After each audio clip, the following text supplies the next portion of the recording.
Okay, my friends, here it is. The Saturday morning live stream at the Garden Like a Viking headquarters, Zone 5/6, Northern Indiana. Now, let me know where you're at and what the weather is like. We have finally, the past couple of weeks, had an actual winter.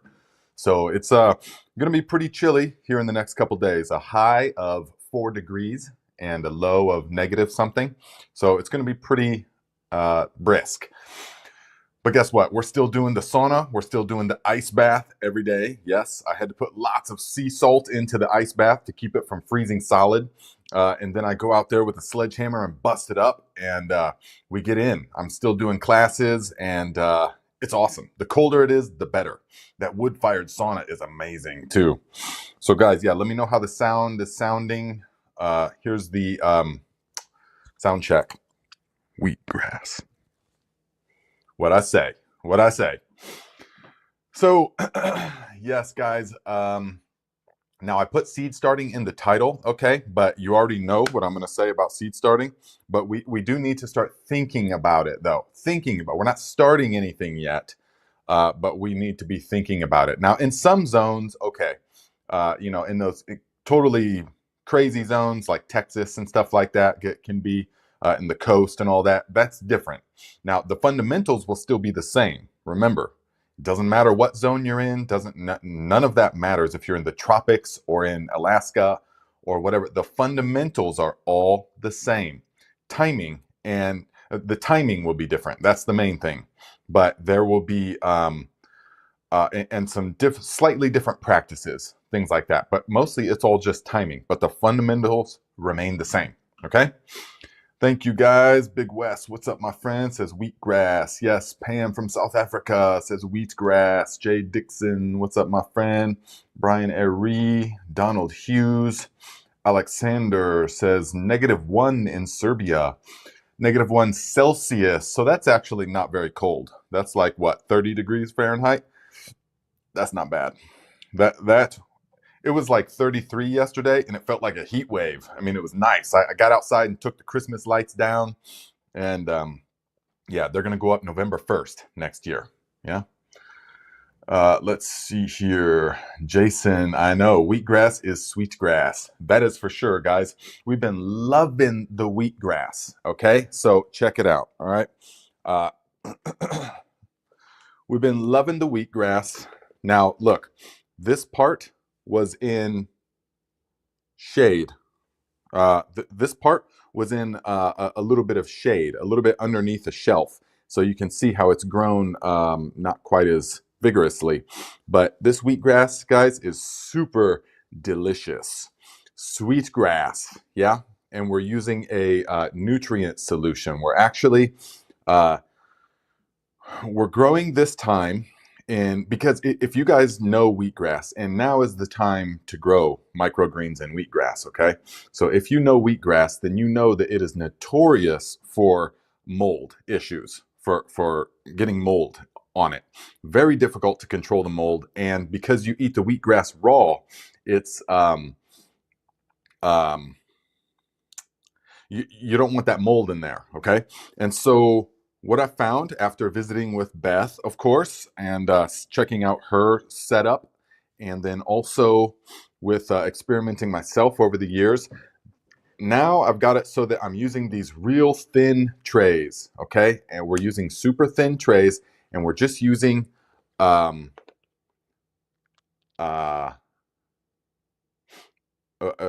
coco coir, but peat moss. Gosh, we're just using bales of the sunshine peat moss, and that is plenty. So we just sprout it for a few days, okay, so that it looks like this. Very nice. And we just sprout it and then sprinkle it out. And I don't do a weighted method because I found for me that it makes it so that there is a lot of mold. And so I actually just cover it with several layers of paper towel and wet the paper towel. Yeah.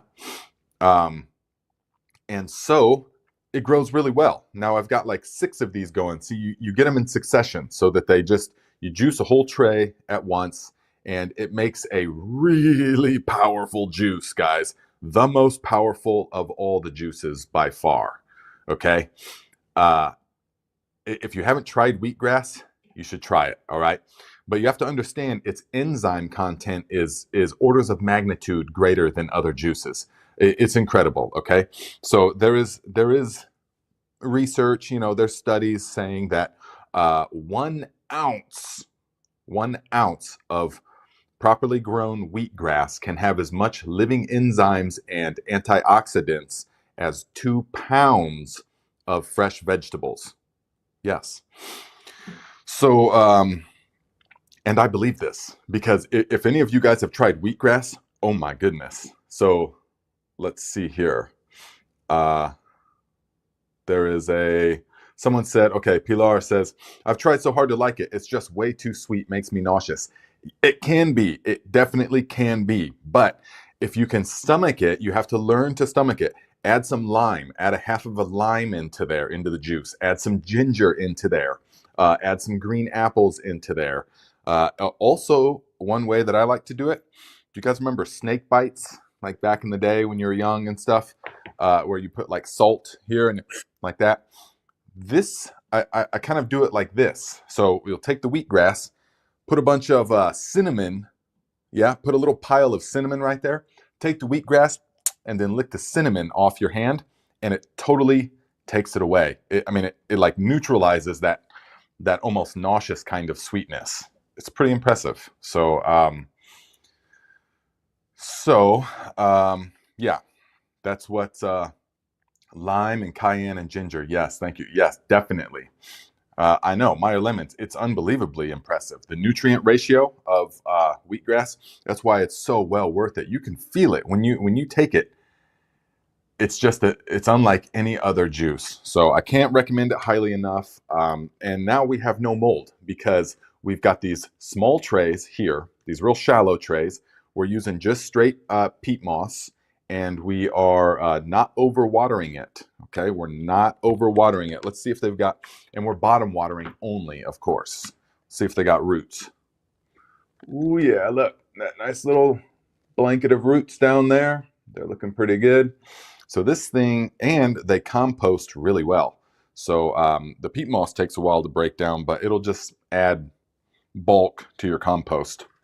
So highly recommend the wheatgrass, and you will know that your seed starting setup is on point if you're able to grow microgreens and wheatgrass. All right, that's very important. Yeah. Now Andre says, what do you use to juice the wheatgrass? I use the Omega juicer. Now Omega has since, the one that I have that I like is like 15 years old, probably, at least. It's the original, horizontal Omega, and it works really well for the wheatgrass. Now I have a newer Omega I got like 2 years ago that is a vertical one, and it works really well for fruits and carrots and pineapples and things like that. But it doesn't do wheatgrass at all. I mean, it just it just doesn't do it. And so the Omega that I have, the horizontal one, really, really squeezes every last drop out of that wheatgrass. And so I think I put it in the Viking storefront. So if you want to check it out on Amazon, check it out. The price has come down over the years, actually. I think they're only like $250 now. They used to be like $350 back when I got the one. Yes, definitely, Sam. You need a slow masticating for the wheatgrass. Definitely. I mean, nice and slow, so it just squeezes that stuff out of there. But it does it real good. And I'll cut the whole thing with a knife, and then I will rinse it off under the RO water, the reverse osmosis water, of course, and let it dry for a few minutes. Let it, drip, and then I will get some. I like to put things with it like a lime or ginger or green apple. Those kind of things. Also, leftover microgreens. I will do like sunflower and pea microgreens. I'll stuff those in there with it, juice the whole thing. I mean, it's fantastic for the midwinter kind of lull. You're getting chlorophyll, guys. You're getting great amounts of chlorophyll. Yeah, liquid sunshine. Really, these things are really efficient at alkalizing the body, oxygenating the blood and the body. It's just fantastic. So, and it's very close. It mimics hemoglobin, okay, if I remember right. It's been a while since I've studied up on it, but mimics hemoglobin. So it's really good for red blood cell production. It helps the body produce new blood cells to transport oxygen to the muscles, to the brain, everywhere. So highly recommend it. Can't recommend it highly enough to get you some of that. But you see why there's no mold on these now? Because it's almost growing, the roots are making it grow out of the container. The high-sided ones, they don't allow for the same kind of airflow. So I will definitely be using these. I am using these for wheatgrass and microgreens downstairs. But guys, I'm almost thinking that I'm going to get another seed starting tent. I'm not sure mine's big enough, actually. So I'm going to make a couple videos here in the next couple weeks about seed starting, a new seed starting setup. Because with this new garden and the way that I've been experimenting the past several years, I'm starting up everything. I mean, within reason, not carrots and not, beans. And that's about it.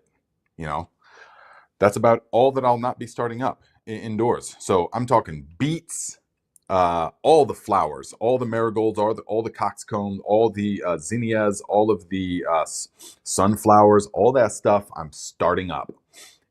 Beets, I think I already said that. Turnips, daikon radish, yeah. Although there wasn't really a need to start those up because they start so easily. But all the leafy greens, all the tomatoes, peppers, all that kind of stuff, all getting started up indoors. Even the cucumbers, even the patty pan squash, all that stuff is getting the start. All right. So as it is, I can fit 16 trays in that tent. But I'm not sure if that's going to be enough this year. I'm not sure, because I feel like I got so much more real estate now that I really made definitive boundaries. That's the important thing. And I think that you will see when I start showing the garden this upcoming year, the definitive boundaries of having a aisleway, the board, and then raised, and then the bed space. So I'm going to keep the bed space for the food, and then the border outside and the pathways and stuff for the flowers. So I feel it looks like so much more real estate than I had previously, where I just had, and you've seen my garden, and it was still wonderful, of course, tons of food producing, but I feel like it could be even more producing. Because that's the goal this year. That's the goal, is to produce as much food as possible in this space. Because now we know what stores well, we know what we're going to use well, and fermenting has changed the game. Fermenting has changed the game. Now we will ferment. I mean, the fall garden is going to be like the main garden. The fall garden is going to have cabbages galore. I mean, cabbages and all different kinds of things. We're going to just ferment it all. Daikon radish, all that stuff was so good in the fermenting. We still have many of them. Potatoes, different kind of potatoes. So guys, remember from last year, my favorite potato of all was the Austrian crescent and the German butterball, of course.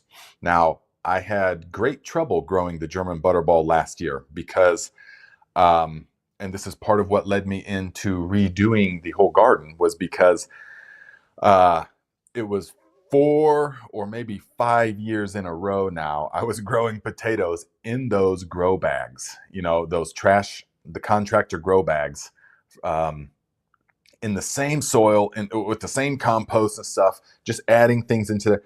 And so they finally just got the blight and stuff. They just got, scab and stuff, and they got the blight.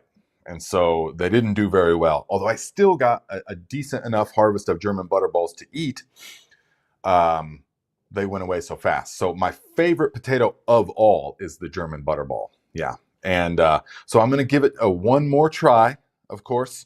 and I ordered a big batch of German butterball seed potatoes, and we're going to grow them for real because I want them to be the main potato. I mean, I'm totally fine with the German butterball being the main potato.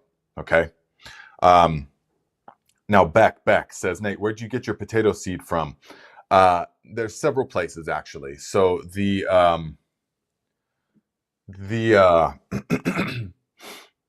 one place is ufseeds.com, urbanfarmerseeds.com.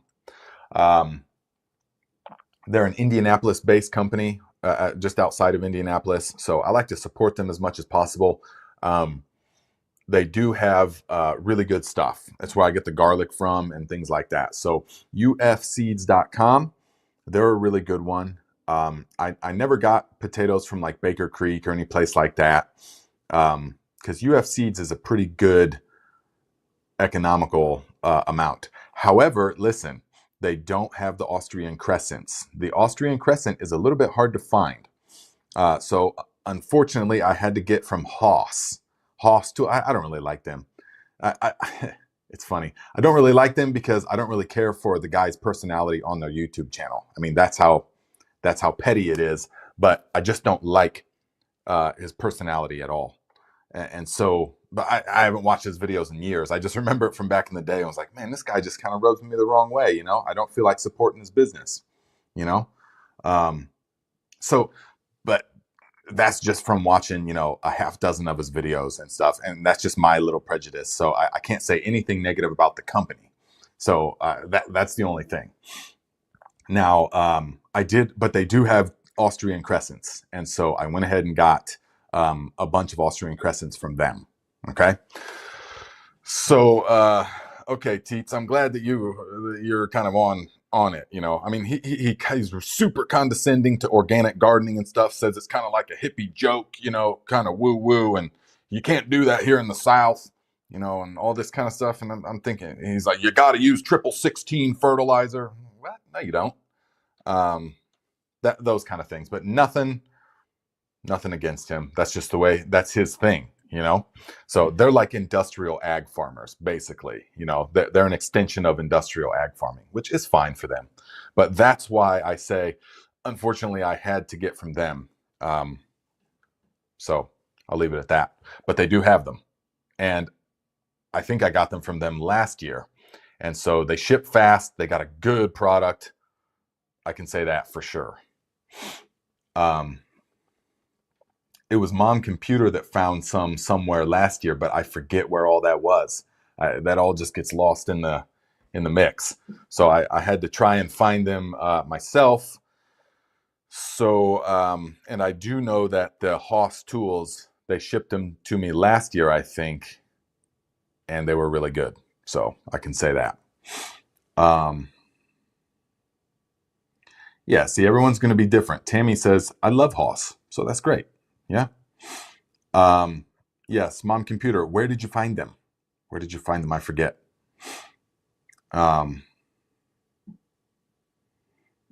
Yes. Oh, Big Will Dog says, Nate, I shot a video when I took a trip there and was amazed how much garlic they still have.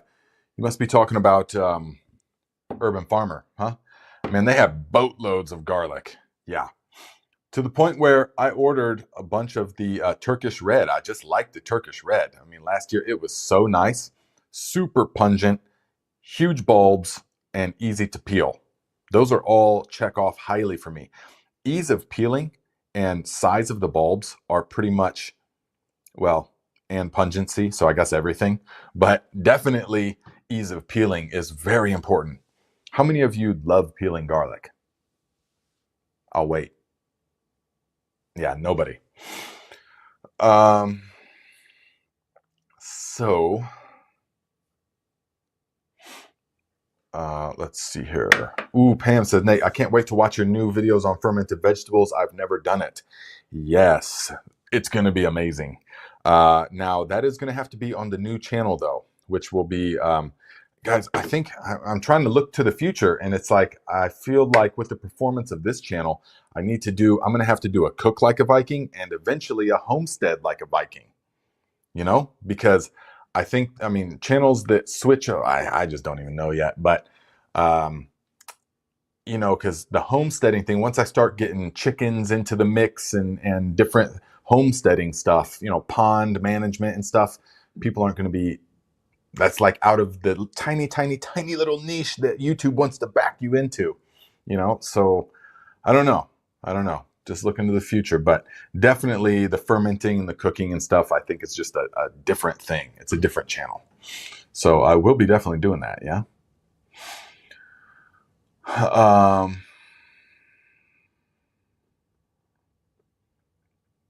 Who said cabbage galore, my favorite Bond girl? Let's see here. What is under the straw pathways? Nothing. Nothing. So we will see the kind of weeds that are coming up this year. We'll see the kind of weeds because we tilled the whole garden up, yeah? And we incorporated all that stuff from those grow bags and all the pots. I probably had 1,000 gallons. Oh, at least. I had at least 1,000 gallons of soilless growing medium that I, from over the years, in all these different grow bags and pots and stuff all over the garden, kind of looked trashy. I mean, it looked great in my opinion, but you'll see now it's very different. So I put all that stuff into and tilled everything into it, and then you'll see it now. It's just like totally different. So we'll see how much weeds come up because of that. Because typically, the more you till, the more weeds you have. Yeah. Alexander 500 RSD. What is RSD? Serbian dinar. Is that what it is? Thank you very much, my friend. It says, Nate, what varieties of tomatoes are you planning to plant this year? I'm asking because I think now is the time to buy seeds. It is, yes. And I'm going to make a video probably next week. That'll be the very first video.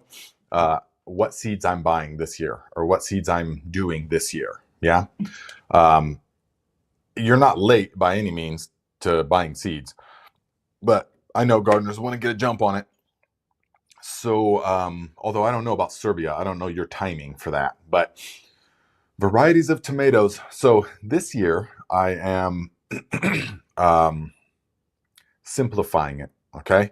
So I'm at the Viking North plot. I am planting Romas. That's, for me, that's all I'm focusing on as far as tomatoes at the Viking North is Romas, bunch of Romas, because I need to replenish my stockpiles of tomato sauce. 2 years ago, I grew a bunch of Romas.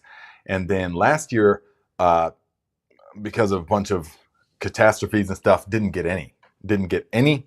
I made no sauce last year. I tried to make some from the Cherokee Purples, but it didn't have that sauce flavor. The slicers, to me, don't have that sauce flavor. They don't have that. When you reduce them down, which I always do my sauce, is it doesn't like unlock that flavor like it does with the paste tomato. Oh my goodness, the Romas in particular.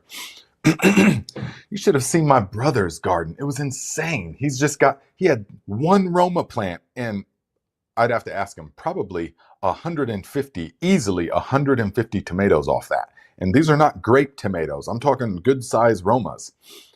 It was just amazing. I mean, of course, all he did was water. Let's be very clear about that. It's my brother's garden, but all he did was water, you know. So that being said, if they're grown right, a single Roma plant can produce a boatload. I mean, I had, I think, 4 plants, maybe 5 plants several years ago. I put up 40 quarts of tomato, and this is reducing it by about half because I like that thickness. But this coming year, I'm just going to be doing Roma paste tomatoes, and then here in the home garden is going to be purple bumblebee, always at least 1 plant. That's all you need, really. Purple bumblebee, Cherokee purple, 1 plant. And then when I went down to Jerry's last year, the beef farmer, by the way, if you guys are in the Indianapolis area, don't forget, Jerry has got top-notch beef as far as 100% grass-fed, grass-finished, consciously raised, all of that. So you can hit him up. You can get on the list. If you're anywhere within a reasonable 4 or 5 hour drive, I highly recommend it. Worth the drive. Okay, cleanest beef you're going to find anywhere. You can email him at batesfamilyfarm@yahoo.com. I think I remembered that right. So anyways, when I went down there in his home garden, he had a type of tomato that was yellow and orange kind of striped, you know, a little bit striped.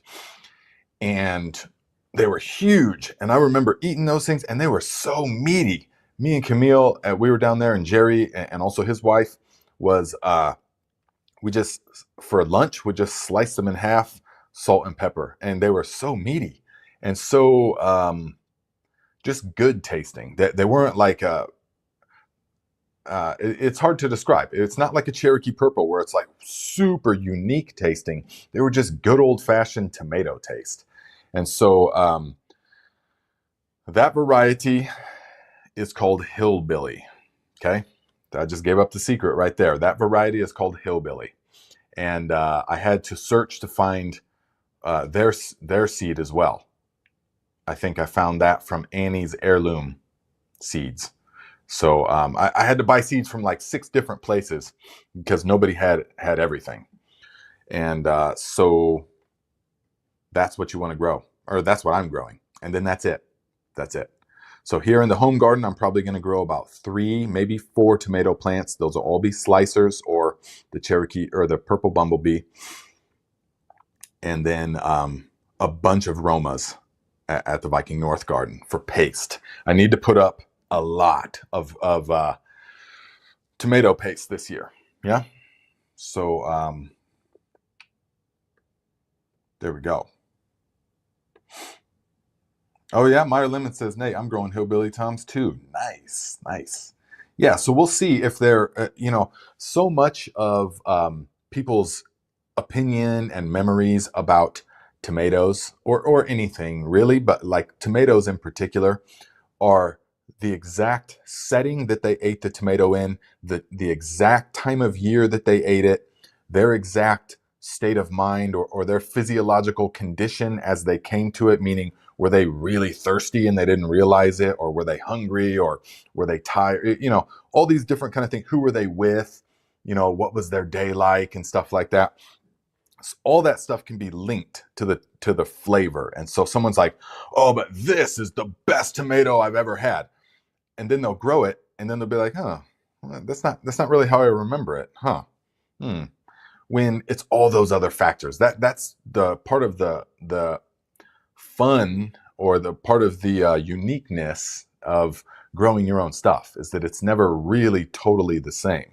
So you could have it grown in nutrient-rich soil one year, and then you could have it grown in soil that's subpar, and the plants are kind of sickly, and they just don't taste the same, you know, and you'll be like, well, that's not how I remembered it, because there's so many other factors that come into play. But I have full confidence that we'll be able to grow really good hillbilly tomatoes here. Yeah. So Alexander says, German green tomato is so good. I recommend. And do they stay green? Yeah. Do they stay green?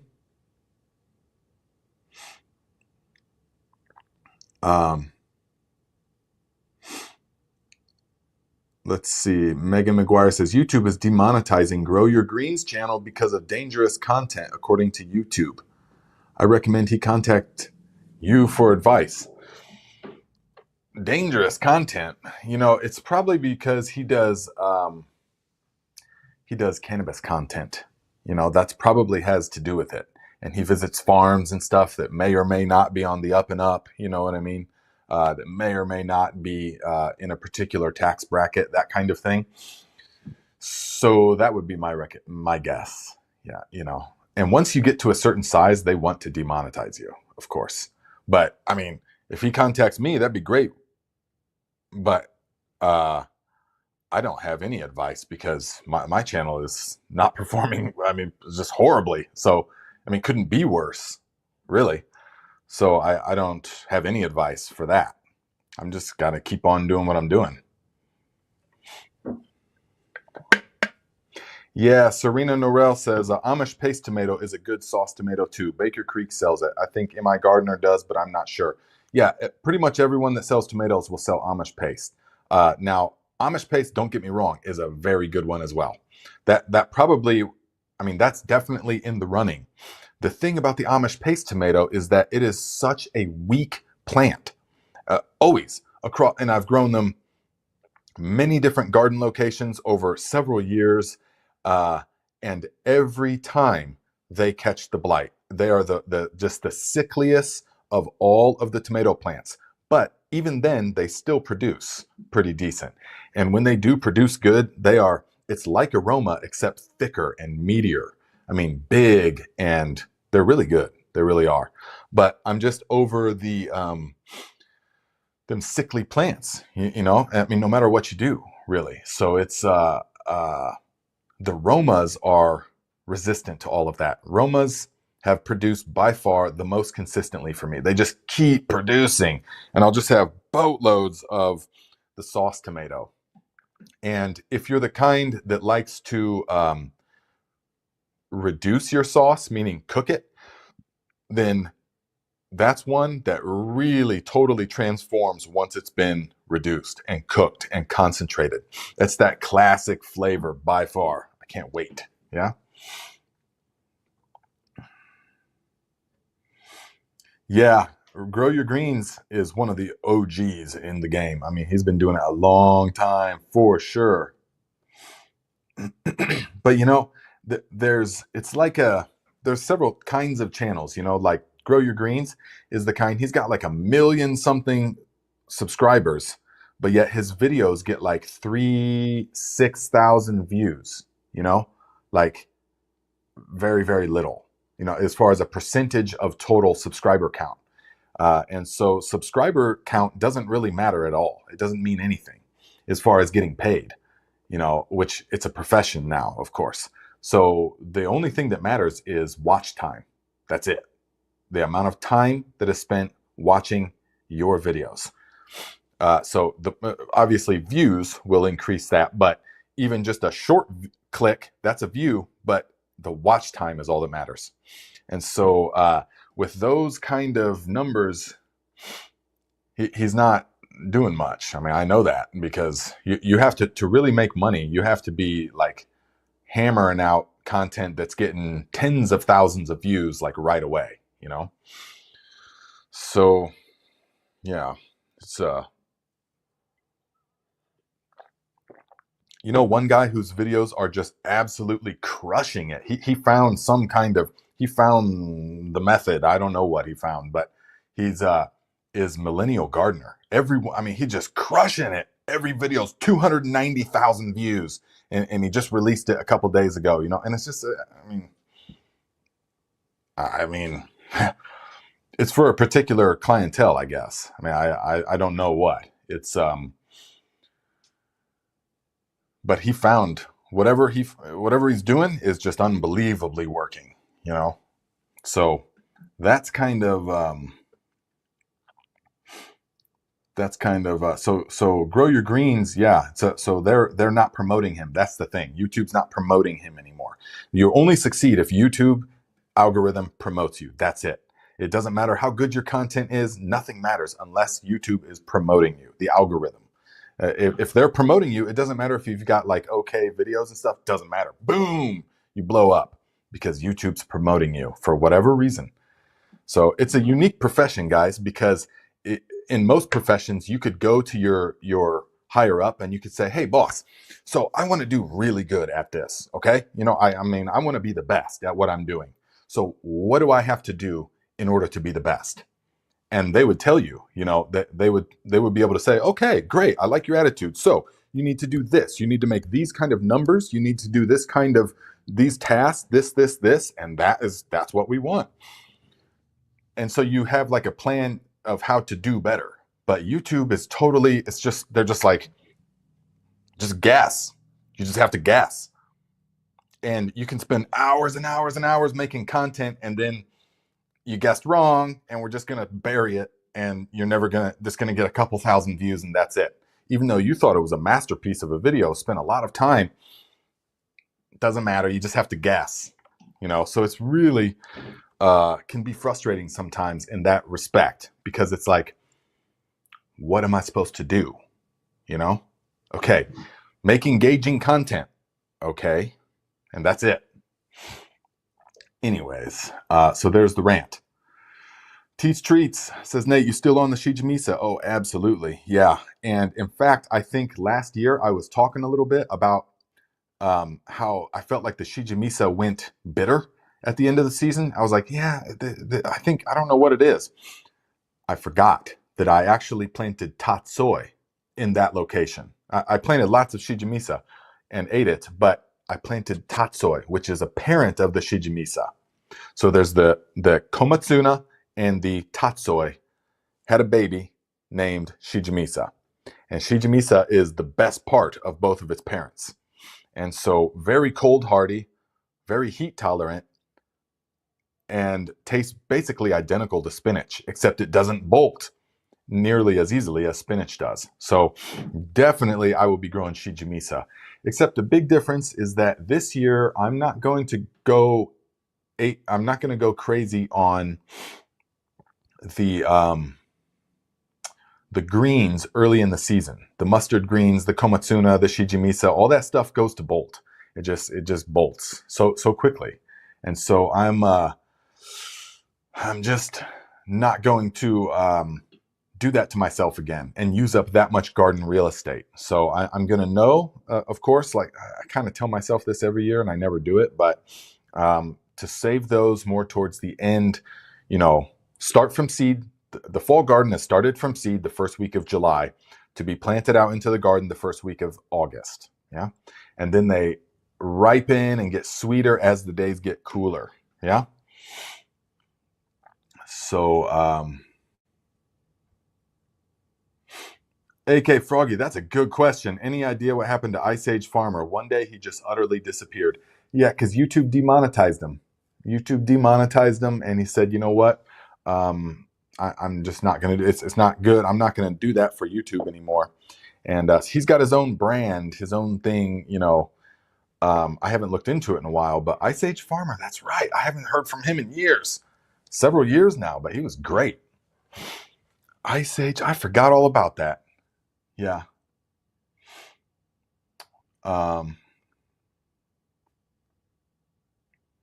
Jay says, Simplify Gardening Tony has spent some effort to understand the YouTube algorithms for channels.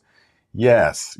And I listened to a live stream of his not long ago where there was definitely some enlightening things that I learned from that. And things that I will implement. However, I still feel like, how do you get that knowledge? And how do we even know for sure? The algorithm is changing so fast all the time, and it's promoting what it wants. It's the parameters. So it's like, as soon as you think that, okay, well, YouTube optimizes for this, you start doing that, and then all of a sudden, nothing. Your video is just nothing. A couple thousand views, all that time and energy. So, we will see.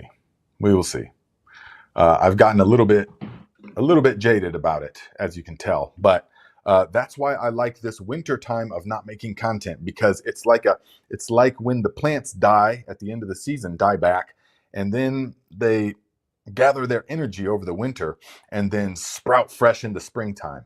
Without that hibernation process, they would not survive, and so they would not be able to thrive in the upcoming year. So that's what I feel like I do here now.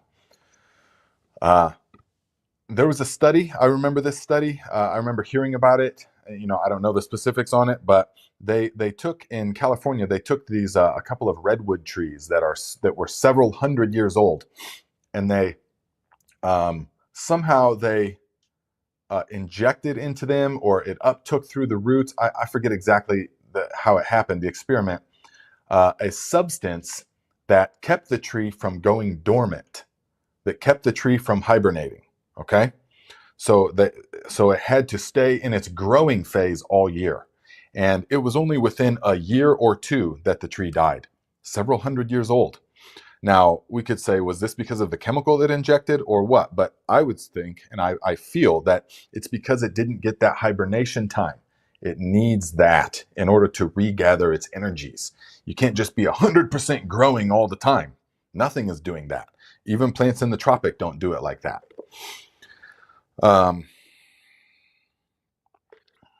What's up, Tony? Good to see you here, my friend. Simplified Gardening. Guys, check this out. Look at that. Huh? Haven't got into it yet, but going to. Look at that. Tony's smiling face right there. This was a gift from Battle Axe, and she got this for me. One thing that I really am thankful for is that the text is nice and big. When he was describing it, I thought it was going to be like a college textbook, like real tiny little, text that you gotta read, real thin pages like the Bible or something where you gotta like read, But it's actually nice, thick pages in a good size font. That's important to me. Not because my eyes are bad or anything, because they're great, but I just like thicker font. Yeah. So I look forward to reading this. Thank you for taking all the time to make this, Tony. So guys, check it out. Yeah. I feel like it's going to be, so as I read it, we will, I already know it's going to be packed full of good content. Yeah. So as I read it, I will explain to you guys some things. Now, is it, even though I've been composting for many years successfully and I make great compost, does that mean that I can't learn a bunch of good things from this? Absolutely not. I am totally open to learning, because you can tell that Tony has mastered this. And so from somebody that really understands their particular field, you can learn so many things from them. And so I'm really grateful to have access to this book, actually, because even though I've been doing it a long time and stuff, is there things I could do differently? Absolutely, I'm sure. Are there things that I'm doing that are not optimal? I'm sure. What are those things? I don't really know yet. So we're going to find out. Yeah. So,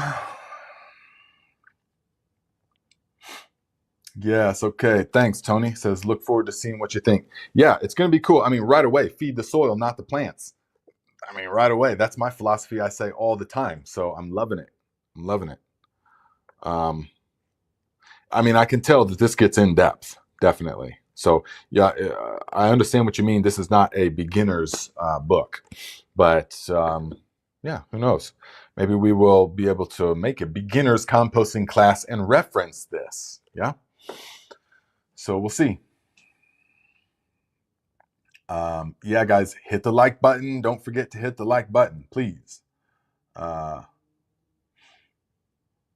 really appreciate that. And so, yes, Teets, that's the main thing. That is definitely the main thing. Absolutely, B. Hendricks, I agree. Says, if only one person passes your knowledge to the next generation, time well spent. That is the whole inspiration for me even starting a YouTube channel at all. Because traveling for those 10 years and learning from so many people, and then Northern California, the epicenter, the hub of like new growing techniques and stuff in the industry there. So all the things I learned from all these people all over the world, and their time and their energy, their love, all of that stuff. It was like, man, through the YouTube channel, I could pass that on. It was like super obvious, because then it just makes sense. That's the best way to honor them, to respect them, is to pass on what they've given you, of course. Yeah. Yes. Yes, you're absolutely correct, Queen RB.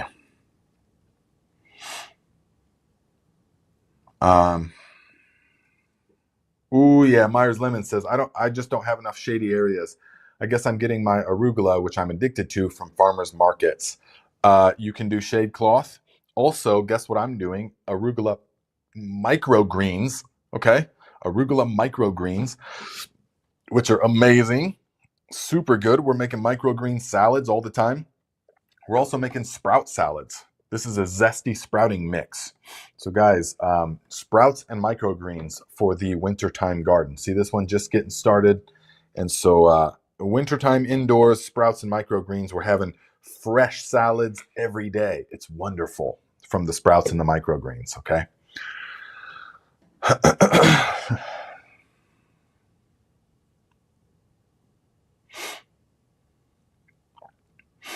Let's see here.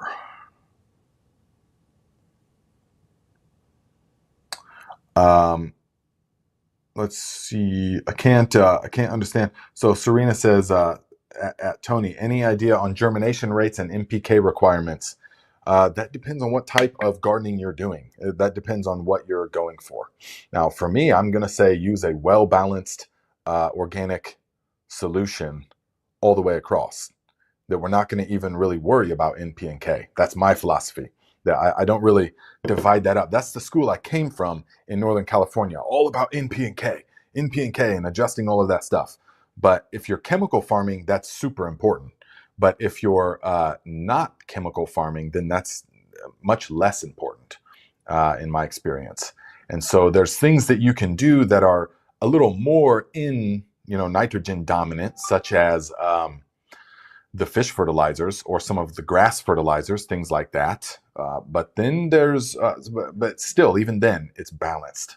And so the main thing is that you want to make sure your soil is living, thriving with the microorganisms. Yes?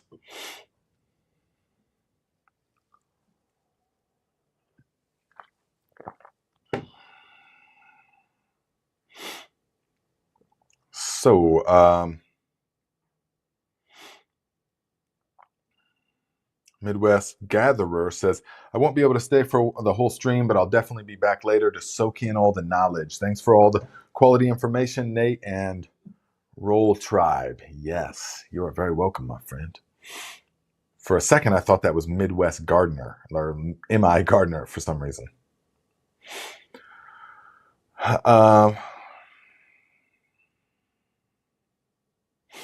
Paperm says, Nate, have you ever grown sugar cane? I have not. We are not in an area that can even remotely sustain that. So no, I tried growing sorghum for a couple of years, but then came into the understanding that the harvesting of the sorghum is too laborious without like industrial methods or without like a village of people to do it. So being out there trying to thrash the sorghum was just not, it didn't really work. Yeah, didn't really work.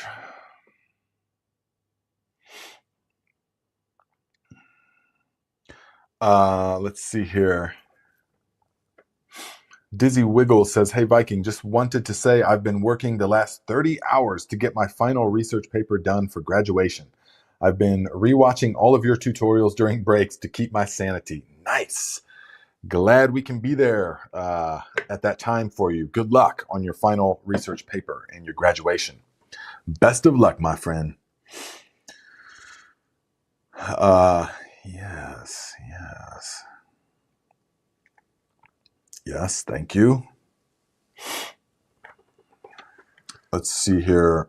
Jeffrey says, Nate, you made me an absolute soil nerd, and I love it. Thank you. I'll have to get Tony's book ASAP. Yes, definitely. And I'm going to start having people on the show as well. So hopefully Tony will be back on here in the next couple of months at some point. And there's a long list of people that have already agreed. Yeah. So,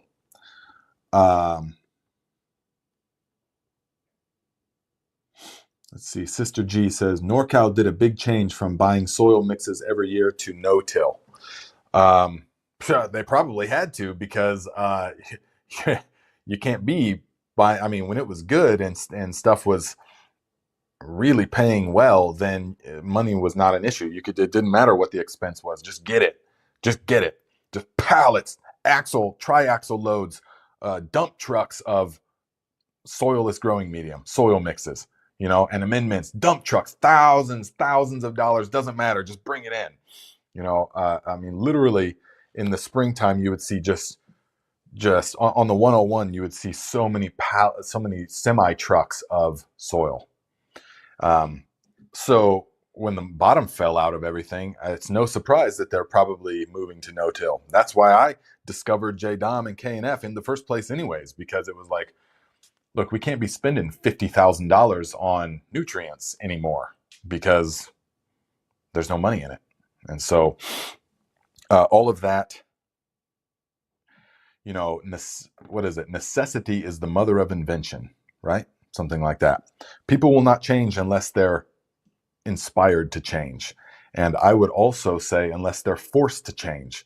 So in the NorCal, I'm sure that they were forced into, well, you just got to reuse what you've already got and learn these other methods. Yeah. And also all the testing that happened, you know, that your stuff has to get tested now, or I mean, it did back when I left a long time ago, but Nita, hello, my friend, says hello, Nate and everyone. I haven't been able to join the live stream for quite some time now. Glad to be on the live stream now. Thanks for all you're doing. Yes, you're welcome, my friend. Glad you're here. Leslie Spites, hello. Good to see you. Mm-hmm. Yes. Yes, definitely. Pam says, Weedy Garden is a fantastic photographer. Oh my goodness. His videos are cinematic quality. I mean, amazing. Yeah, amazing. Yeah, Simplified Gardening says, compost is king for organics. So maybe that was in response to the Serena's question or somebody's question about NP and K. So NP and K is important, in my opinion, and experience only if you're chemical farming, but otherwise, compost. Compost, and I would extend that and say compost teas and other homemade brews, of course, that are all, you know, full of nourishment. Yeah. It's like, you know, I really like analogies. So if any of you guys have ever like gone to the gym, okay, for example, there's like the bodybuilder split. You do chest on one day, and then you do a bunch of different isolated chest movements. And then on the next day you do shoulders, and then you only do the isolated shoulder movements, you know, and you're only doing certain shoulder movements in a real confined range of motion. And then you've got a leg day where you only focus on the legs.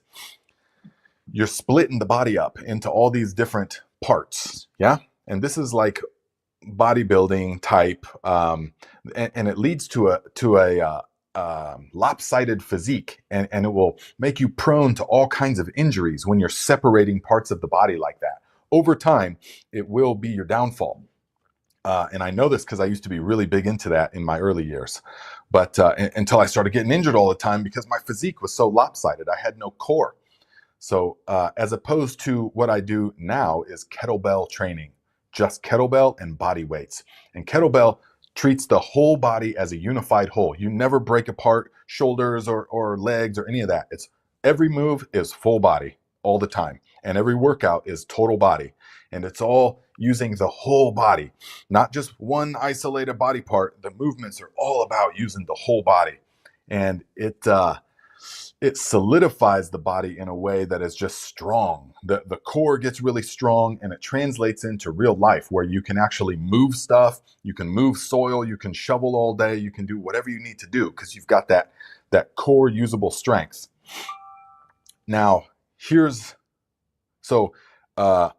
NP and K, you know, gardening, chemical gardening is more like the bodybuilding where you're splitting everything up into different parts and stuff like that, and you have to pay attention to your chest day or your back day. You have to pay attention to and adjust the N and then the K, and then for the root zone and for and then adjust the pH and all that. Whereas organic farming is like full body kettlebell training. You just treat the whole body as a unified whole, because the body doesn't know the difference. Its recovery capabilities are all unified. And so the body, you treat it as a whole, it recovers as a whole, and it strengthens as a whole. And it's very much similar with the natural organic way of gardening. Yeah. So there is my analogy on that. And I think we got yes, Nancy Dewald, $10. Thank you very much, my friend. I appreciate the contribution. It says, good to see you. Yes, good to see you as well. Do you have a question? Is there a question I can answer for you? I appreciate your consistent contributions. Also, guys, if Claire Aylward is listening, so this season I got like rushed with a bunch of correspondence and checks and stuff like that. So there was a check that I never cashed from Claire because it just got lost in all the stuff. So thank you very much for that. But I'm not. It's been too long now, so I can't cash that now. So if you're listening, you can tell me what we want to do with that. I could just chalk it up as a loss, as a learning experience. And here's why I'm saying this, because just yesterday, for the first time, I downloaded the app where I just now, and I already did it, you can just take a picture of the check and it deposits it into your account. Now, I know a lot of you are going, that's old technology, Nate. I have not been on that. Yesterday was my first time, and I was like, oh my goodness. No longer do I got to drive all the way to the bank and stuff, get in the car and everything. So I can just take a picture. So this is going to revolutionize that. I can just click, take a picture. It's done. So there will be no more missed checks. Just saying that. So just putting that out there.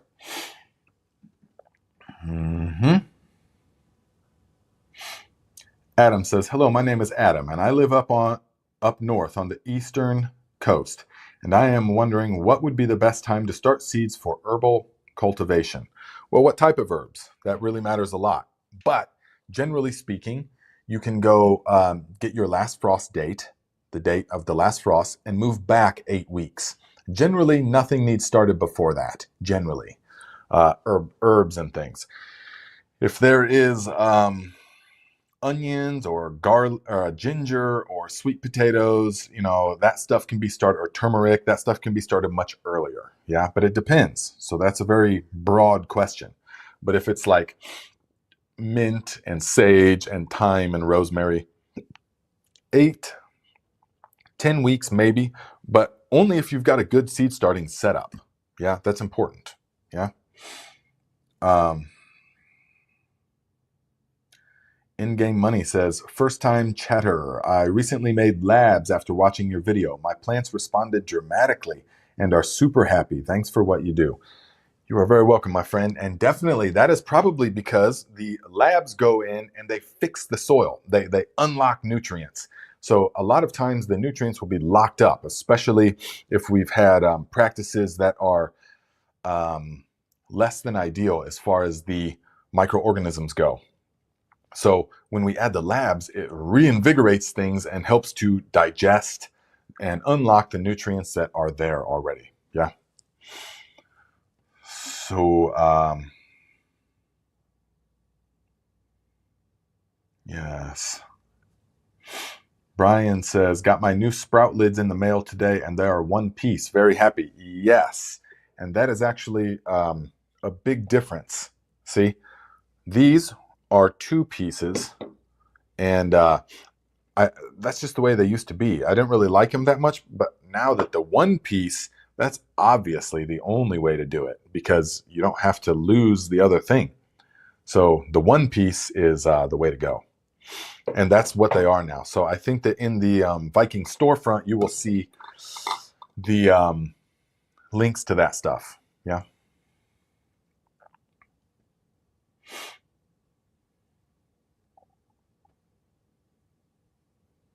Yes, Beck says, Nate, I'm holding out planting any fertilizer for my tiny urban garden until you give us the go for Viking nutrients. Yes, guys, don't worry. I've got at least several hundred buckets without even ordering any more. So the time is just coming. I have to get the website happening first, which I'm currently doing, and I have to get the fertilizer license. But even if that doesn't happen, I mean, I'm going to get it to you guys no matter what, if you know what I'm saying. So we will, I mean, I've got it already in the garage, in the shed over at Viking Dad's plot, and the mixer's there and everything like that. So it's happening. I mean, it's definitely happening. I've already got the money tied up into all that stuff. So I'm definitely getting rid of it. So you can count on it this year for your stuff. There's going to be plenty of the Viking nutrients if you want it, if that's the route you want to go. But it's a one part, it's everything you need. You don't have to worry about, it's just the Viking nutrients and water. That's it. And that you're good to go.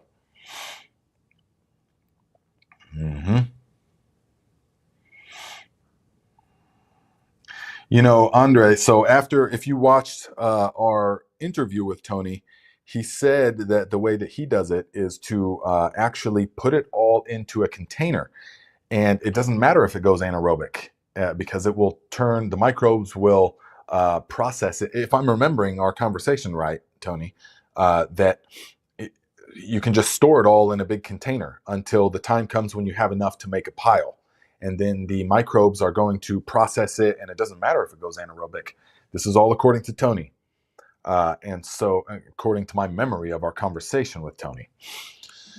So, I have been doing that. I have been taking one of them 55-gallon barrels and just emptying the compost bin, the food scraps, into that until spring. It's like half full already and disgusting, but it's pretty much frozen solid. So in the springtime, I'm going to use that to start a pile.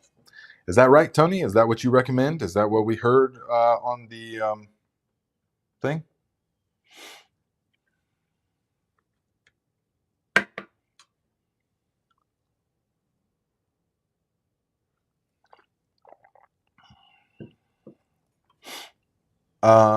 Leslie, are inoculants necessary for legumes to produce greater yields? That is generally only the case if you are growing on like depleted farmland.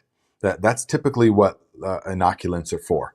Or if it's the very first time that you're doing it and you have not grown them before and you haven't used any kind of nutrient solutions, because really if you make one aerated compost tea, or one JDOM microbial solution in the style of my videos that I showed you, that's going to be plenty. You don't need to purchase a special inoculant for legumes. No.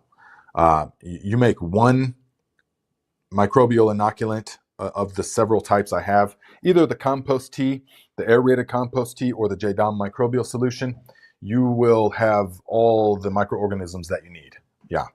But yes, they will get the rhizobia, they will get the bacteria anyways, but it's iffy. They won't produce as good, but if you use the microbial solutions, they'll have everything that they need. Yeah. And if you're doing good practices, meaning incorporating compost and organic matter and stuff, you're not going to need those. There's already going to be plenty of microorganisms there. And I did experiment over the years with buying the inoculants and stuff, and then one patch having the inoculant, one patch having just the microbial solutions, and no difference at all, no difference. So, and the microbial inoculants, in my opinion, are going to be much better, actually, not the inoculants you buy. Big Will Dog says, do you think the straw paths will be a slug haven during our rainy spring? You know, any decaying organic matter in the garden is going to be a slug haven. Yes. I have found that it's a process of not, because in a natural garden, you're not going to get rid of all the slug houses. You need mulch. You need mulch. And even though my beds, you will see they are semi-raised, and the pathways are recessed now because we shoveled out of the pathway into the bed and then put thick layers of straw down. Now, even though that's outside of the bed, many of those plants are going to put their roots down and into those, underneath that mulch for sure. They're going to, because they'll spread out. So there is, in my opinion, it's better to have the ultimate slug solution and to have the beer traps, or I don't want to call them beer traps anymore, but like yeast traps. I'm going to do the yeast this year if it's that big of a problem, but it turned out to not be that big of a problem. I used the ultimate slug solution a few times, did one round 1 or 2 rounds of the beer traps early in the season, and if you watch my video, caught hundreds of them. It was sickening. I mean, just tons of the huge leopard slugs. And then the problem was curtailed. Yeah. So yes, there will definitely be slugs under them, but is there slugs under landscaping fabric? Yes. Is there slugs under leaves? Yes. Is there slugs under logs? Yes. There's going to be slugs everywhere. The key is to get them when they're super tiny and young. The leopard slugs are one thing. You can deal with those. It's the little gray ones that really decimate stuff. And so in the spring, you'll start to see kind of damage on your plants, especially the young plants, but you won't really see slugs. It's because you need to take this magnifying glass here and you have to look in and you have to see them. Okay? So you have to see the little tiny slug. It's going to be a lot smaller than you think it's going to be a lot smaller than you think. And so you have to use a magnifying glass, such as this one that is in the Viking storefront. Can you say that name out loud? What brand name is that? And so this thing was a game changer, because once you go in there and you look, then you can see, wow, the slugs are like that big. They're tiny, minute, and all they do is eat. That's it. They just eat nonstop until they grow, until they get about that big. At which point, then you can see them and pick them off. But when they're real tiny like that, there's dozens and dozens of them all over your plants. So that's when you need to go in at night with the headlamp, spray the ultimate slug solution. It immediately wipes them out. When they're that big, 5 minutes, they're dead and totally desiccated, just turned into a puddle of slime. And so that's when you want to get them. Do that for like 3 or 4 nights in a row, and you will seriously rain on their parade. That they will not be, you will not have a problem with them. Yeah.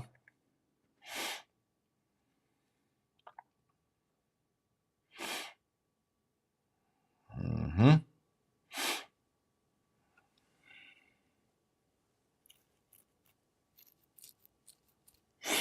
Let's see here. Serena says, okay, that MPK question was in reference to onions. Yes.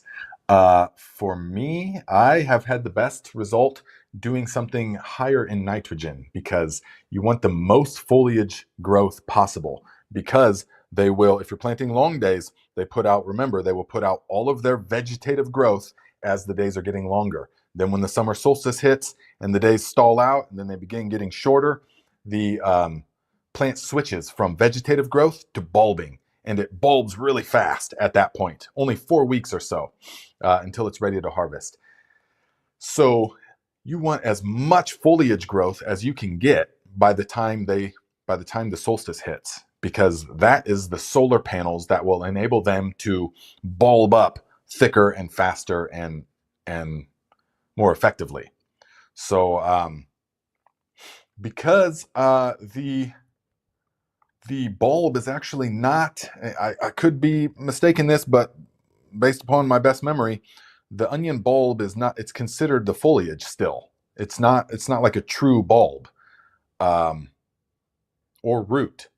So I will have to look, I will brush up on that, but it doesn't matter, because my experience tells me, give them the high nitrogen stuff all the way up into the beginning. And when I say high nitrogen, I'm not talking about, 30-00 chemical fertilizer. I'm talking about fish fertilizer, or the wild grass liquid fertilizer, things that are higher in nitrogen, but also have plenty of the other stuff. Okay. So that's the thing.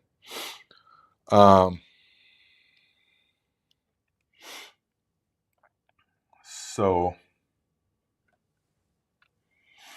the Messiah of soil. I like it. Queen RB says, I know it's only January, but getting ready to rewatch Viking's onion planting video. Need to make sure I have the right size boards. I found that 2x4s is plenty. Okay, 2x4s. You can do 2x6, absolutely. They will get a little bit bigger, possibly. I mean, it's hard to say. Personally, I don't need softball size onions because how are you going to use that in a dish? So I like onions, baseball size onions. And so I don't like ping pong or marble size onions. So the what I found with the boards, and I've just had wonderful success every year with them now, is you do the boards. 2x4 is plenty. 2x4x10 because my beds are 10 feet long, and so. Now, remember though, because I've seen a lot of people will post their board method and tag me on Instagram and stuff, which is wonderful. I love it. But then I will see that they kind of didn't really utilize, they didn't really understand the purpose of the using the boards. So the whole purpose of using the boards is to get them at the perfect height. Okay, because if you're planting the onions too deeply, they don't want to bulb as well. And you'll see videos. Here's how you get bigger onions. You go through and you ring every onion. And I'm like, what? And when I started watching those videos, I was like, what do you mean? You have to go through every single onion? And I have like 300 onions out there. I'm not going to sit there and... Okay, next one.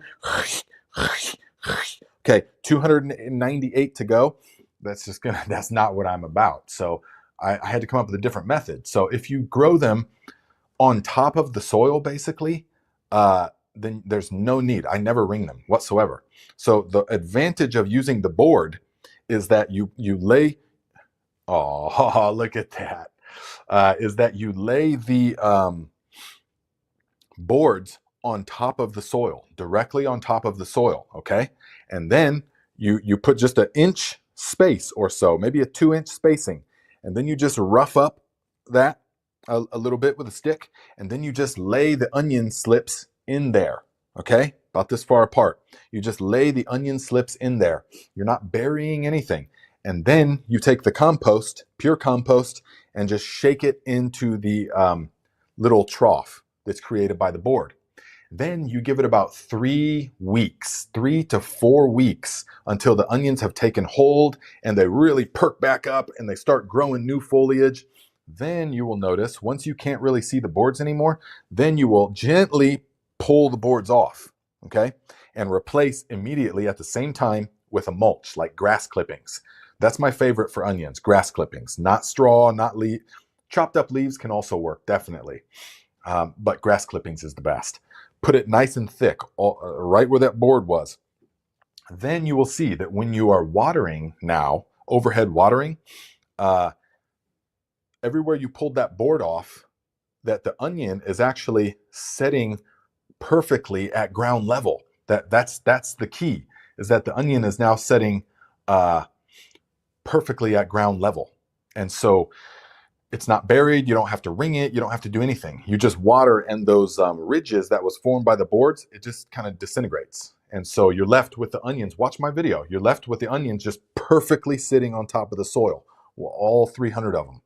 So I've had amazing success with that. Okay.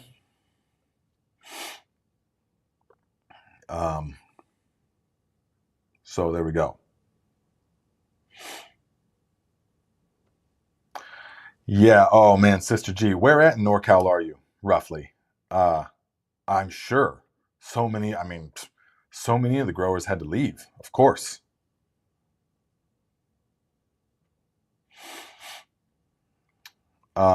Alexander says, Nate, I'm trying to make fish amino acid fertilizer according to your recipe, but I'm getting mold on top. Is that a problem? Does anyone have that problem? Do not worry about it. You're going to get mold on top. Don't worry about it. Just, if you did it right, meaning you layered equal parts of brown sugar and fish, everything's fine. Don't worry about it. Hopefully you didn't go overboard and put a bunch of leaf mold on top. A light sprinkling, okay? I should have been way more clear about that in the video. A light sprinkling is all that's required, and you don't even need to do that. You can just do fish and brown sugar. It doesn't matter. If you see mold, that's all part of it. Just take a stick and get it all submerged in that liquid. Yeah.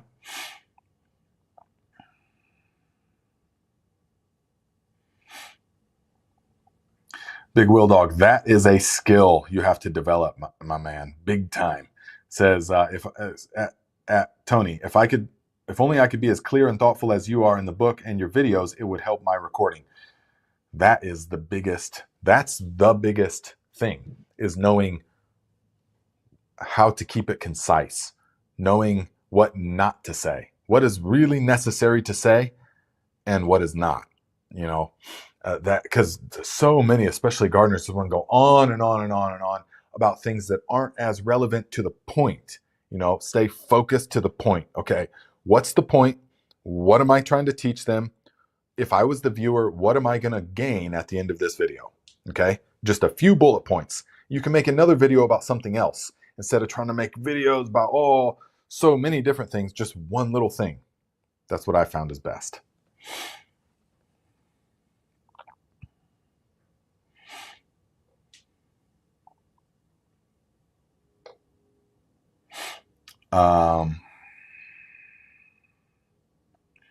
Hello, my friend. Beth says, glad to finally catch a live. Usually watch the replay while I'm working. Yes, look at this. Nice big thing of wheatgrass. This edge was under the shade a little bit, so it didn't grow as much, but not getting any mold at all on the wheatgrass now because of the small boards and the watering. Very lightly watering. Good airflow. Look at them, roots are just busting out. They're like pushing the soil above the tray. I like it though. Doing tons of this wheatgrass, just really liking it. So at some point we're gonna have a video of my tour of Beth's microgreen farm. Super cool.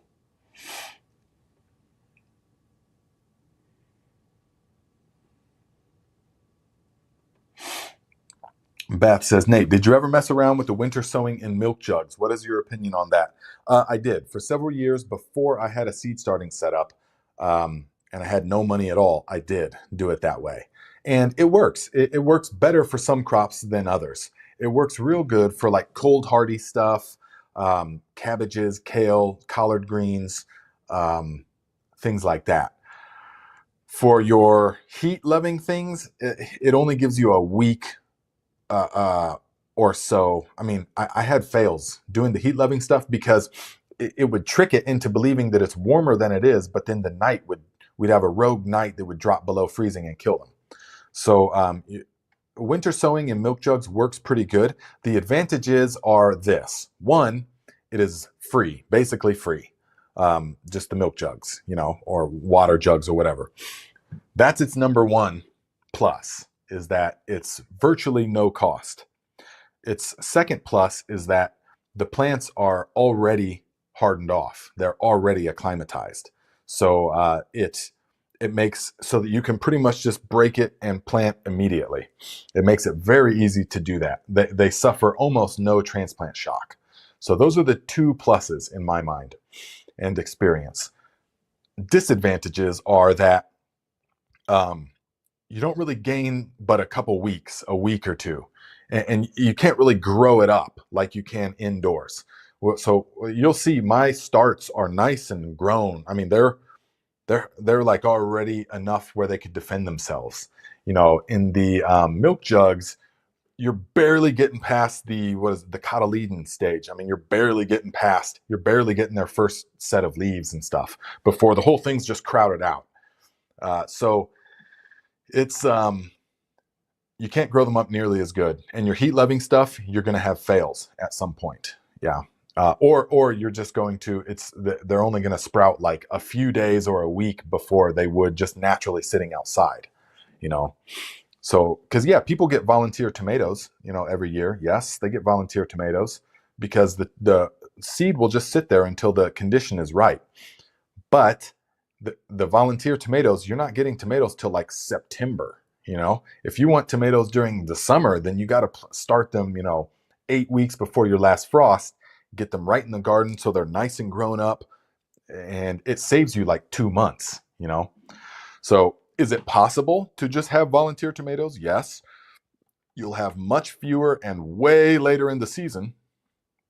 So it's kind of the same with winter sowing. Winter sowing is almost like volunteer stuff, you know. So that's my experience with it. That's why I start up everything indoors now.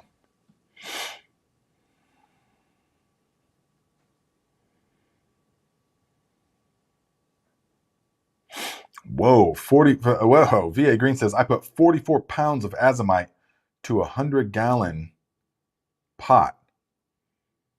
What? 44 pounds of azomite in a 100-gallon pot?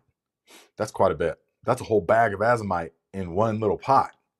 I mean, 100 gallons is decent size, but well, I mean, you can't hurt it. You can't hurt it.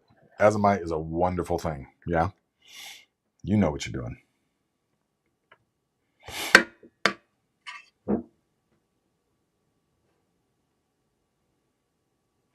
DNT, $5. Thank you very much, my friend.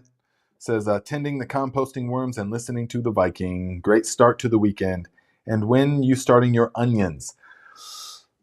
I will be starting the onions probably, you know, onions are one of the few things that it doesn't matter if you start too early. You know, it's better to start a bit too early than too late. So I'm actually going to probably start them.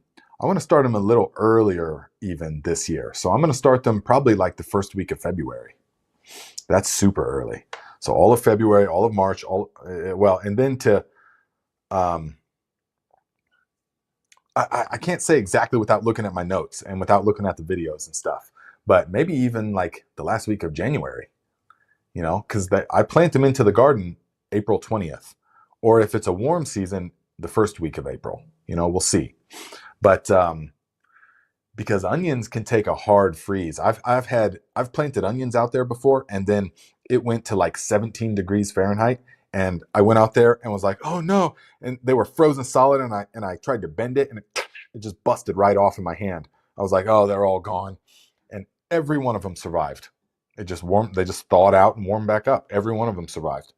So yeah, we will probably, yeah. I had to search to find the Rosa di Milano onions because Baker Creek doesn't carry them this year. Also, UF Seeds doesn't carry them this year. Also, there was a couple others that didn't. I had to search someone I've never even used before to find proper Rosa di Milano onions. My favorite red onion I've ever had. It is amazing. So we're going to grow at least 150 of those this year. 150. My yellow of Parma is my go-to yellow onion. Super hardy, super stores all winter. I got tons of them in the basement still. So very good, very pungent. Yeah. So yes.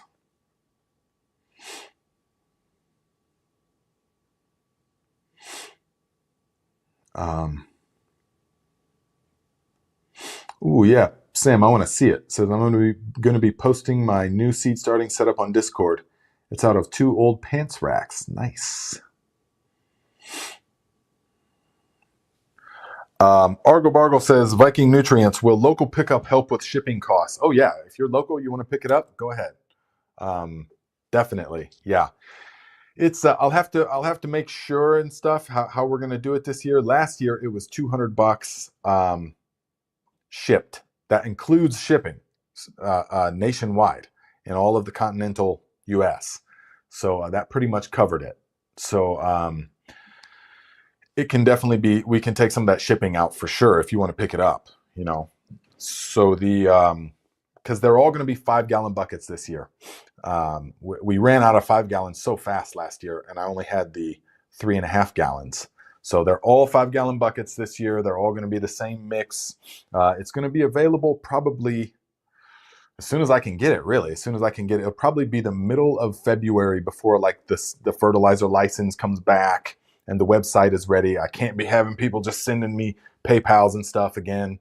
I mean, I could, but that's a lot of, it's going to be way nicer. Go to gardenlikeaviking.com, go to the e-commerce thing, click, and order it that way. I'll have PayPal, Venmo, CashApp. I'll have all that set up so that you can do it that way.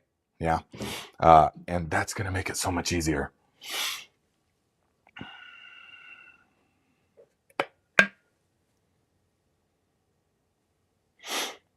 Okay, Tony. So here we go. He says, yeah, and the aerobic microbes will turn it aerobic again. So there we go. So like I said, guys, I've been composting for years. Would I call myself a composting expert? No, I would not. Do I think Tony is? Yes. So then we will go with that. Yeah, we will go with that. So I'm going to try it this year. I mean, I'm already doing it. So it makes sense. It makes sense to me because that was always the crux of the whole thing was that I would start a compost pile and then you have to continually add kitchen scraps. And then that just lengthens the time of it breaking down. You know, it's like those compost tumblers that people have. And they always tell me, they're like, Nate, these tumblers never seem to, I can never get finished compost because you're always adding to it and then tumble it again and then add a little bit more and tumble again so that nothing's ever fully digested, you know? So that's the thing. So yes, okay, so I did hear it right. So yes, Tony says, store the ingredients till you have enough for a 3 cubic foot pile. Yes, got it. Teats Treats, $5. Thank you, my friend. Says, will Viking newts be enough for my organic raised bed? Like I won't need compost or teas. Thanks for another Warangal Sati morning in my greenhouse. Yes, you're welcome. I'll have to brush up on what that is again. But the Viking nutrients, yes, guys, the Viking nutrients is one part. It's all that you need. You don't need compost tea. You don't need liquid fertilizer. Just water. That's all you need with this. Now, an application of compost or compost tea would be very helpful because still all the stuff that's in there will still need to be broken down by microorganisms. Some of it has plant available forms in it already. I mean, like the alfalfa meal and the kelp meal. There's all different kinds of stuff in it. But still, you will need microorganisms to break it down. So if you're in soilless growing medium, or if you're in an area, if you're in soil that you don't know if it's really thriving yet, you need to add the Viking nutrients with some compost, some good thriving compost, or make a compost tea and water it all in. A couple applications, 1 or 2 applications would be plenty. But like my brother, for example, had a phenomenal garden. I mean, I can't explain to you guys this thing, and it was just 2 feet wide by 32 feet long. Yeah. And we just planted a tomato, another tomato, like 6 peppers, some cucumbers, and they were just bursting with life, just amazingly healthy. He never got any pest issues. He never had any problems. All he did was water it. That's it. I mean, he's not into making all the fertilizer and stuff.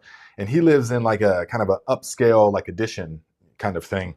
And so I was like, yeah. So it's just all we did was build the boards 2 feet wide, 32 feet long, filled it with bales of Pro Mix peat moss, just pure peat moss. That's it. And Viking granular nutrients, quite a bit of it. And we did that twice. I top dressed about halfway through the season. It immediately reinvigorated everything because he was like, hey, I noticed things are kind of petering out. I said, okay, I'll bring some next time. And so I just added it, scratched it into the surface, watered it in real good, and boom, everything started growing again perfectly fine. Just water. And I did the same thing in my mom's garden year before last. It worked amazing. I've done it all over. So yeah, that's all that you need. Yes.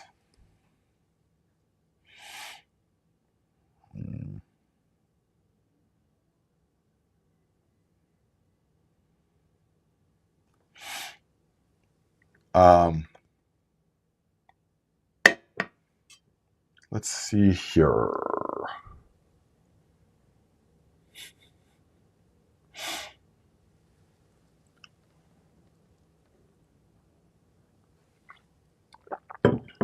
Let's see here. Are you sure they're leopard slugs? Oh yeah, we have leopard slugs here. Definitely.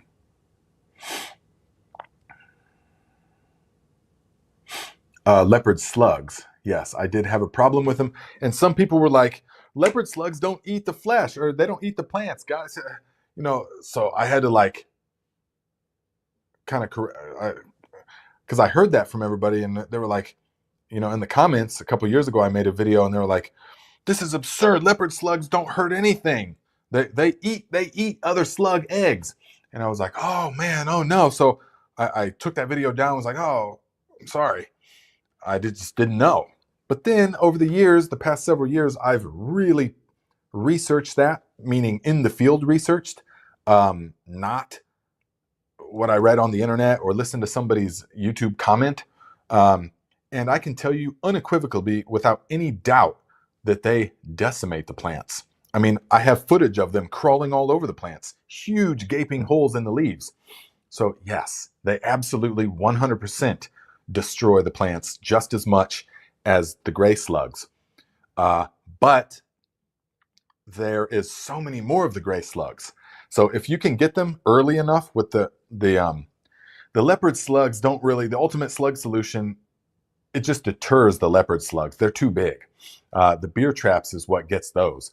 But the gray slugs, psh, boom, they're done. They're done.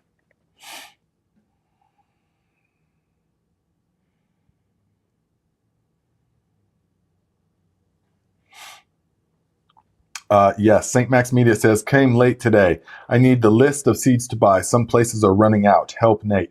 Yes, that'll be my first video here, probably next week. We're going to go ahead and make that video, so don't worry. We're going to make that video.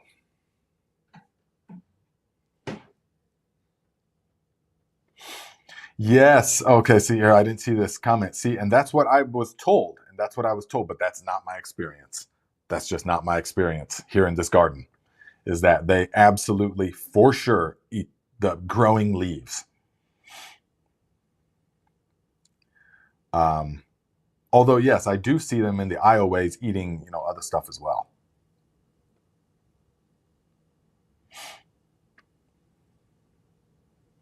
Okay. Look to Nature says, most definitely. I have heard that the leopard can be not an issue in certain areas. Pennsylvania harbors veggie-eating leopards. Yeah, we harbor veggie-eating leopards as well, definitely. The Shifting World says, Nate, planning to grow ginger this year. Can I plant at the same time as onions and celery? I was thinking of starting at the February with a frost date at the end of September. Yeah, definitely. So you are probably in the north, right? Then yes, start them plenty early. Yeah, start the ginger, get the good fresh ginger from the organic store, and start it pretty much any time. Pretty much any time. Just make sure it's fed well, and make sure that it's got plenty of shade when you plant it out. Yeah.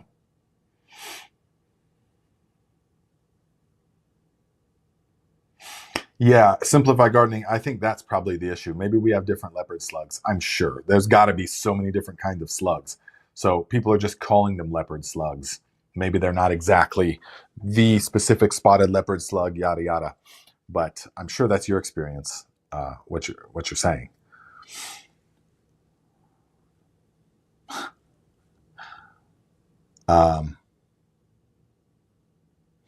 Yes, I wish everybody would do that. Thank you. Look to Nature says, I've been watching all the Viking videos from 1 year ago to start brushing up on the next few coming months.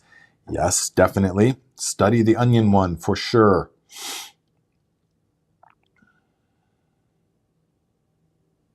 Ooh, Serena, why should you be very discreet in a garden? Because corn has ears, potatoes have eyes, and beans stalk. Beans talk. That's funny. Oh yeah, Meyer Lemon says, Nate, I used your onion board method last year with overwhelming success. Had to use straw mulch though. Good, good.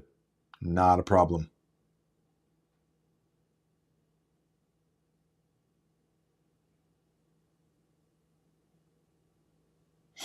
Okay, so let's see here. Shoo, Serena, that's a huge question. Nate, what do you recommend for California residents who lost homes when they rebuild homes and are ready to garden in terms of getting their soil ready? That's a tough one. They probably got bigger fish to fry for the next several years. And most of those people with those, $900,000 homes and stuff, they're not into growing their own food. They're just not into it. And they're in a desert.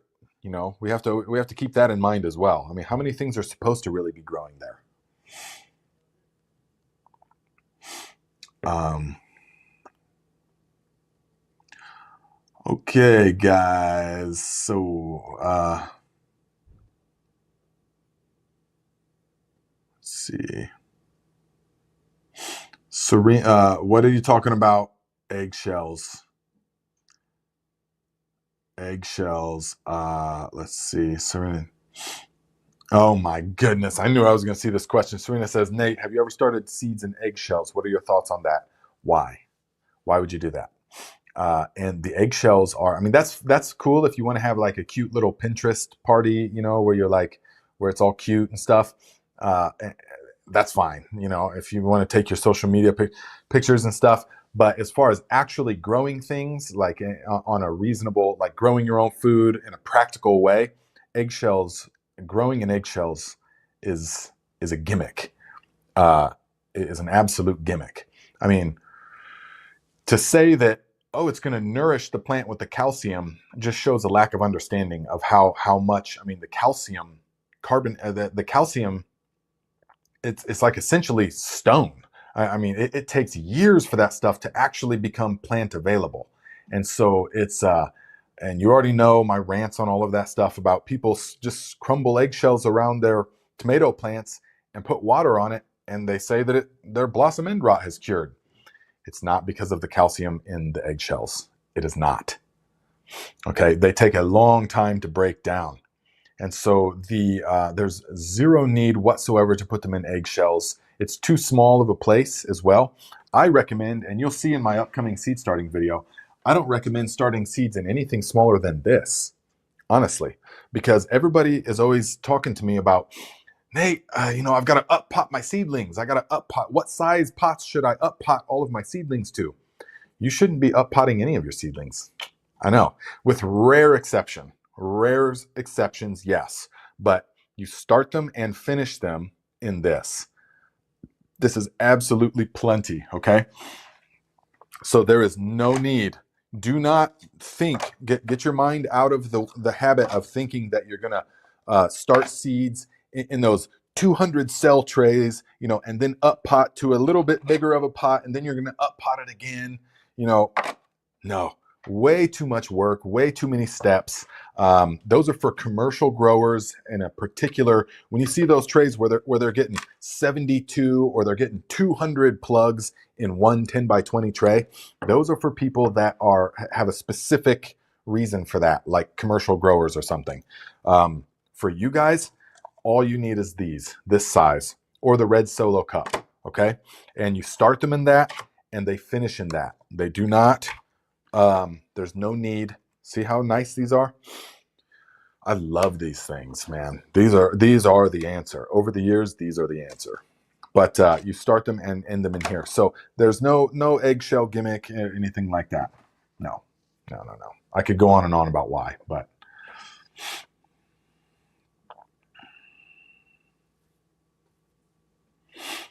that's right. Meyer Lemons. I know. You gave me a pack of Rosa Milanos. Thank you for that. And but they are last year's, and so I just have to make sure. You know, I just have to make sure. So we're definitely sprouting them though. But I actually want to keep them separate. I'm going to see if if I want to see what the so we'll split. You know, we'll see what those from Fruition do and those from the other company do. Yeah.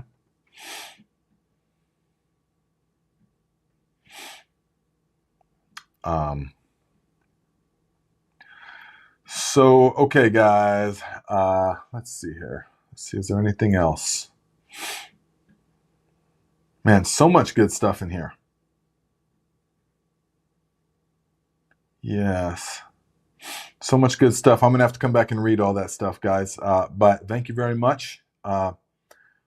Okay, one more time. JT Grows at Alaska says, when onions you start from seed, when should I cut the tops? Definitely cutting the tops. That's one of the very few things that you will trim indoors. So watch my video that I made last year at this time about starting onions from seed, okay? You will let them get about 8 inches tall till they start to get a little floppy, and then you will cut them back to 5 inches. Let them get about 2 or 3 more, let them get about 8 inches tall again, 8, 9 inches, cut them back to 5 inches. And do it like that. I probably trim them about 3 times inside. and that makes them nice and stalky. Yeah, so it's going to be really good. Sorry, Frank Jones, I don't ship outside of the U.S. No, I don't ship outside the U.S. So, okay, guys, great talk. All right, Nicholas Adams, $2. Thank you very much, my friend. Says, what vegetables work best in grow bags? That's a big question. Things I've grown in grow bags, basil. I mean, I've grown so many things. The smaller things, not tomatoes, unless it's like 100-gallon grow bag. But most of the vegetables that do best in grow bags are carrots. Carrots do really well. Carrots, beets, your root vegetables, yeah, they do well in grow bags. But also, I've grown cabbages in them. I've grown, so long as they're big enough. That depends. You can't be having a little 5-gallon grow bag and expect to be growing some big monstrous plant. You know, you need to have 30-gallon grow bags, minimum 30-gallon grow bags to really do anything with. Yeah.